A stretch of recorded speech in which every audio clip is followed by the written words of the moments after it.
नमस्कार. सकाळीच गेलो आमच्या अर्नाळा मासली मार्केटमध्ये. धुवाधार पाऊस पडत होता म्हणून मार्केटमध्ये गर्दी कमी होती. मार्केटमध्ये पोहोचलो. अजून पिंकीताई मासली घेऊन आली नव्हती. म्हटलं तितक्यात उधारीचे पैसे जमा करूया. पाऊस कमी झाला तशी गर्दी मार्केटमध्ये वाढत चालली. ही आमची ज्योतिताई आहे. तीही मागच्या दिवसाचे पैसे काढत फिरत होती. थोड्याच वेळात पिंकीताई मासली घेऊन आली. मासलीचे टप उतरवताच आमच्या जवळ भरपूर गर्दी पडली. कारण पूर्ण मार्केटमध्ये फक्त पिंकीताईच बोंबील व करंदी मासली आणते आणि त्यामुळेच ही गर्दी जमा झाली होती.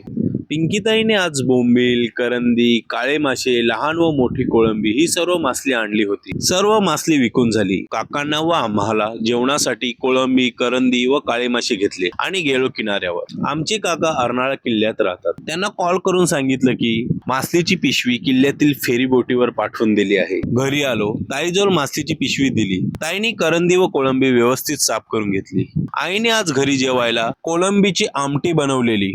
दही व लिंबू मिक्स आमटी खरंच खूप चविष्ट लागते. जर तुम्हाला कोळंबी आमटी रेसिपी बघायची असेल तर कॉमेंट मध्ये नक्की सांगा. चला तर आजच्या पुरता इतकंच. भेटूया लवकरच एका नवीन व्हिडिओ मध्ये. तोपर्यंत जय श्रीराम.